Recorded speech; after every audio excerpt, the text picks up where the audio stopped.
এই দিনটিতে আপনি কেমন আছেন? আর যদি আমার কথা জিজ্ঞেস করেন আমি বলব আলহামদুলিল্লাহ। আমি যে কথাগুলো বলি ইউটিউবের মাধ্যমে যে সমস্যাগুলো যাকে বলা হয় প্রকাশ করার চেষ্টা করি সেগুলো মূলত জাতীয় সমস্যা। আমার ব্যক্তিগত কোনো সমস্যা নেই। আওয়ামী লীগ জমানাতে আমি ভালো ছিলাম। আমি এখনো ভালো আছি। যেভাবে আমি ভালো ছিলাম আমার শৈশব থেকে এ পর্যন্ত। তো সেদিক থেকে এই ৩৬শে জুলাই বা ৫ই আগস্ট এটা ২০২৪ সন কিংবা ২০২৫ সন আমার ব্যক্তিগত জীবনে এটার ওরকম কোনো যাকে বলা হয় গুরুত্ব নেই। কিন্তু জাতীয় জীবনে এবং একজন রাষ্ট্রীয় নাগরিক হিসেবে আমার কাছে এর গুরুত্ব অপরিসীম। এমনকি আমার একটি দেহের যাকে বলা হয় অঙ্গ প্রত্যঙ্গের চাইতে গুরুত্বপূর্ণ বেশি। আগে আবার বলে নেই যেন ভুল বোঝাবুঝি না হয় যে আমার ব্যক্তিগত স্বার্থ যদি ধরেন সেই স্বার্থ সিদ্ধির ক্ষেত্রে ২০২৪ সনের আগস্ট যেভাবে আমার স্বার্থের বিষয় ছিল না, কিংবা শেখ হাসিনার পুরো জমানাটাতে আমার যখন স্বার্থের কোনো সংঘাত ছিল না, আমার সঙ্গে যাদের যে বিরোধ এটা নৈতিক, বিশ্বাসগত, বাস্তব এবং যাকে বলা হয় জাতীয় স্বার্থ সংশ্লিষ্ট। কিন্তু ব্যক্তিগত কোনো বিষয় নিয়ে বিএনপি, আওয়ামী লীগ, জামাত কিংবা অন্য যে সকল ছোট বড় রাজনৈতিক দল রয়েছে তারা সহ যারা আমার হেটার গ্রুপ আমাকে পছন্দ করেন না, তাদের কারোর সঙ্গে আমার ব্যক্তিগত শত্রুতা নেই। এমনকি আমার কাছে মনে হচ্ছে যে আমার যারা হেটার গ্রুপ তাদের কাউকে আমি চিনি না এবং তারাও কেউ আমার সঙ্গে ব্যক্তিগতভাবে পরিচিত বা আমাকে জানেন এরকম লোক আমি দেখিনি, মানে যারা বিভিন্ন সময় ঘৃণা করেন বা যে সকল কথাবার্তা বলেন। যদি আমি আমার জীবনের একটা দিক হলো যে যাদের সঙ্গে আমার খুব পরিচয় হয়েছে, অন্তত ১ ঘন্টা আমরা পাশাপাশি বসে কথা বলার চেষ্টা করেছি বা বলতে সুযোগ পেয়েছি, তারা কেউই আজ পর্যন্ত আমার বিরুদ্ধে একটা টু শব্দ কখনো করেননি, একেবারে শৈশব থেকে এ পর্যন্ত। বরং ইতিবাচক দুনিয়া আমার বিরুদ্ধে বললেও আমার যারা পরিচিত জন তারা কখনো আমাকে ছেড়ে যাননি। তো সেই দিক থেকে মানে বর্তমান সময়টি অতীতের মতোই আমার কাছে উপভোগ্য ব্যক্তিগতভাবে। কিন্তু জাতির যে স্বার্থ, মানুষের যে হাহাকার, মানুষের যে বেদনা কিংবা আমার যে জ্ঞান এবং গরিমা দ্বারা আমি যে সমস্যাগুলো বুঝতে পারছি, সেই সমস্যাগুলোর কারণে অনেক কথা বলতে হয় এবং অনেক কথা বলে যাচ্ছি এবং আগামীতে যদি আল্লাহ রাব্বুল আলামিন বেঁচিয়ে রাখেন তাহলে সেই কথাগুলো বলবো। এটা কারোর প্রতি ব্যক্তিগত আবেগ নয়, অনুরাগ নয়। এখন দেখা যাচ্ছে যে বর্তমান ইউনিট সরকারের সমালোচনা করছি, সবাই মনে করছে হয়তো শেখ হাসিনাকে একটা সুযোগ দেওয়ার চেষ্টা করছি। আবার অনেকে হয়তো মনে করছেন যে বিএনপির মনোনয়ন বাগানোর জন্যে। মানে মূল ব্যাপারটা হলো রাজনৈতিক পদ পদবি, মন্ত্রী হওয়া, এমপি হওয়া, মনোনয়ন বাগানো এটা মানুষের একটা স্বপ্ন থাকে, কল্পনা থাকে। তো যে মানুষটি এই কাজটি করেনি, আর যে মানুষটি এই বিষয়গুলো পায়নি কিন্তু তার পাওয়ার খুব আকাঙ্ক্ষা, একবার মন্ত্রী হতে ইচ্ছা করে, তারপর শেষে রাষ্ট্রপতি হতে ইচ্ছা করে। তো এই জিনিসগুলো যাদের মধ্যে খুব প্রবল তারা মনে করে যে আমরা যারা কথা বলি আমাদের কে তাদের পর্যায়ে নামিয়ে এনে তারা চিন্তা করে যে এও বোধহয় এরকম তার লোভ লালসা রয়েছে, যার জন্য এই বিষয়গুলো আমি কখনোই আমার কগনিজেন্সে আনিনি।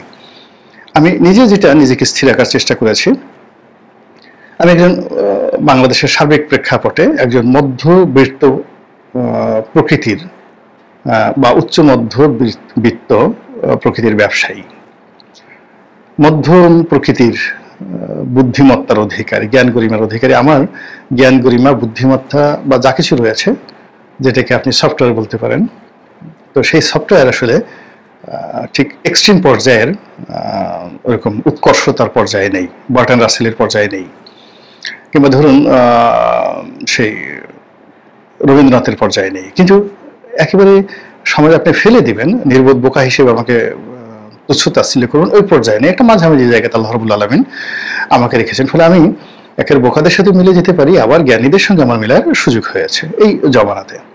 আমার কাছে মনে হয়নি যে খুব বেশি জ্ঞানী হওয়ার দরকার রয়েছে। আমাদের দেশে যারা সকল খুব বেশি পণ্ডিত ছিলেন, প্রফেসর আহমেদ শরীফ, খুব বড় পণ্ডিত ছিলেন দেওয়ান মোহাম্মদ আজরফ, আসগর ইবনে শাইখ, প্রিন্সিপাল আবুল কাশেম, অধ্যাপক শাহেদ আলী, এরকম যারা ছিলেন বাংলাদেশের নামকরা বুদ্ধিজীবী, জ্ঞানী, দার্শনিক, সাংবাদিক, মোরাললেস সেই ১৯৮০ সন থেকে আজ অবধি তাদের প্রায় সবার সঙ্গেই ঘনিষ্ঠভাবে মেশার সুযোগ হয়েছে। আমার কাছে মনে হয়েছে না এখানে মধ্যপন্থা অবলম্বন করাটাই বুদ্ধিমানের কাজ।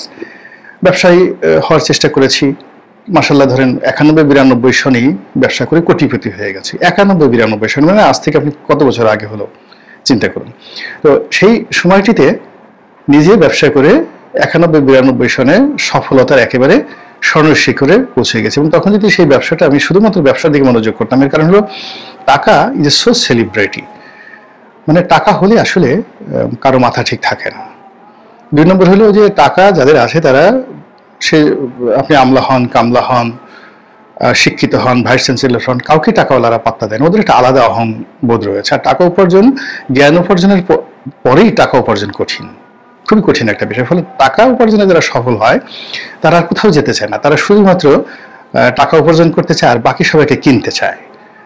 তাদেরকে দেখা যাচ্ছে যে একজন আমলা, একজন রাজনীতিবিদ, একজন মন্ত্রী, তাদেরকে টাকা দিয়ে কেনা যায়, তাদেরকে কেনা যায়। তা কেনা যায় না 80 সন থেকে এই পর্যন্ত হাতে গোনা 2-1জনকে দেখা গেছে, তাও না। মানে যাদেরকে আপনি মনে করেন যে এই লোকগুলোকে কেনা যায় না, কিন্তু আমি জানি তাদের অনেকেই কেনা যায় এবং তারা একাধিকবার বিক্রি হয়েছে, আপনারা জানেন না, এই যা অবস্থা আর কি। তো সেই টাকায় যারা খুব এক্সট্রিম পর্যায়ে পৌঁছে গেছেন, তো তাদের জীবন তছনছ হয়ে গেছে। এবং সেই টাকাওয়ালাদেরকে আমি যখন আমার পেশাগত জীবন শুরু হলো 86 সনে সংবাদপত্রের মাধ্যমে, তখন থেকে বাংলাদেশের শীর্ষ টাকাওয়ালাদেরকে দেখেছি। আবার যেহেতু সেই 91-92 সনে আমি টাকাওয়ালা হয়ে গেছি, তখন আরো কাছাকাছি পারিবারিকভাবে এদের জীবন যৌবন সবকিছু দেখার আমার সুযোগ হয়েছে। আমার কাছে মনে হয়েছে না, এখানে মধ্যপন্থা অবলম্বন করাটাই বেটার। এবং ফলে কি হলো, এই 91 থেকে এ পর্যন্ত আমার যে বার্ষিক গ্রোথ 1% হলো, বার্ষিক গ্রোথ হয়েছে, কখনো আমাকে লসের মুখোমুখি হতে হয়নি। এটা মধ্যম পন্থা অবলম্বন করছি। রাজনীতিতে যখন আমি ঢুকলাম, সেখানে আমি কাছাকাছি যখন পেশা জীবনে এরশাদ সাহেবকে দেখেছি এজ এ রাষ্ট্রপতি হিসেবে, তার মন্ত্রী পরিষদ দেখেছি, 91 সনে বেগম জিয়া এলেন, তাদের সবাইকে দেখেছি কাছের থেকে। তো এখানে রাষ্ট্রপতি, প্রধানমন্ত্রী বা মন্ত্রী, এমপি, ওনাদেরকে আমি খুব ঘনিষ্ঠভাবে প্রফেশনালি 1986 সন থেকে দেখে আসছি। It is almost 40 years. আর আমার পরিবারে যারা আত্মীয় স্বজন ছিলেন তাদের তো শৈশব থেকে আমি দেখেছি, যারা মন্ত্রী ছিলেন, আইজি ছিলেন, জেনারেল ছিলেন, এমপি ছিলেন। তো আমার কাছে আসলে এই এখনকার যদি প্রেক্ষাপট আমি চিন্তা করি, যে আমি যাদেরকে 1973 সনে দেখেছি মন্ত্রী, আইজি, এমপি, আবার যাদেরকে 86 সনে দেখেছি, যাদেরকে 91-তে দেখেছি, আর যাদেরকে 2024 সনে দেখেছি মন্ত্রী, এমপি, যাকে বলা হয় প্রধানমন্ত্রী, রাষ্ট্রপতি, বিশ্বাস করেন, আল্লাহর হস্তে বলছি, তারা কেউ বলতে পারবেন না যে আমি গোলাম মাওলা রনির চাইতে এখন ভালো আছি। কেউ ভালো নেই। এবং এখন যারা আছে, এই জাস্ট 2-3 মাস পরে দেখবেন যে তারাও জাস্ট ইয়ানফসি করবে এবং কেউ বলবে না যে গোলাম মাওলা রনির চেয়ে ভালো আছে। এখানে আমি রাজনীতিতে একটা মধ্যম পন্থা অবলম্বন করেছি, যে সবসময় পদ পদবীর পেছনে ছুটতে হয় না। আমি আমার আপন মনে কাজ করে গেলে পদ পদবী আমার পিছনে ছুটবে, আর যদি না ছুটে এটা আমার জন্য ভালো নয়। তো এর ফলে কি হলো, যে আমার ব্যক্তিগত চাহিদা, দেশ বিদেশ, ক্ষোভ কখনো কাউকে কেন্দ্র করে হয়নি। আমি শেখ হাসিনা, খালেদা জিয়া, তারেক জিয়া, তারপরে শেষে ডক্টর মোহাম্মদ ইউনূস, এখন যারা আছেন, তাদের কাউকে ওইভাবে অন্য সব দলবাদ যারা লোকজন আছেন তাদের মতো ভালোবাসতে পারিনি, আর অন্য যারা নিষ্ঠুর মনের অধিকারী তাদের মতো ঘৃণা করতে পারিনি। আমার উভয়ের জন্য তাদের সমালোচনা করে আবার মায়া হয়। তো সেই দিক থেকে যেটা মনে হচ্ছে যে 2024 সনে আমার যে আবেগ অনুভূতি ছিল জাতির জন্য, এটা ছিল একটা অসম্ভব যে কোনো মূল্যে শেখ হাসিনা যাক, যে কোনো মূল্যে শেখ হাসিনা যাক। এবং শেখ হাসিনা চলে গেছে, ফলে শেখ হাসিনা চলে যাওয়ার সেই দিনটি আমার মনে পড়ে যে 2024 সনের 5ই আগস্ট, যখন আমি জানলাম, আমি আগেই জেনে গেছিলাম তিনি যাচ্ছেন, সেটা ধরুন আনুমানিক দুপুর 12:30টার দিকে আমি জেনে যাই, কিন্তু ফাইনালি তিনি যান 2:15টার দিকে। তো 2:15টার দিকে সকল ঢাকা শহর আনন্দে উদ্বেলিত, এবং তখন আমার যে ইমেজ, মানে আমি রাজপথে যদি শাহবাগে যেতাম, গণভবনে যেতাম, পার্লামেন্টে যেতাম 2টোর সময়, 3টার সময়, আমি যদি ক্যান্টনমেন্টে যেতাম, আমি যদি বঙ্গভবনে যেতাম, তাহলে এই এখন যারা আসছেন বিশ্বাস করেন তাদের মধ্যে কেউ নাই, no one who can supersede, who can talk more than me.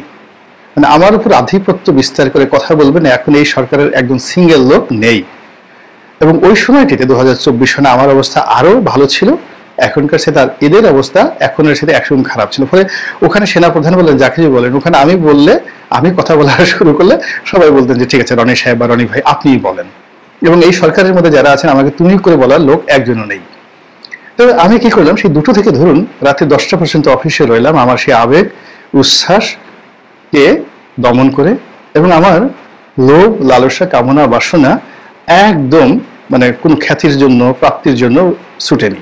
ফলে আমার যে অফিস, সেই অফিসে আমি সেই সকাল 12টা থেকে রাত্রি 10টা পর্যন্ত আমি একা একা থেকেছি।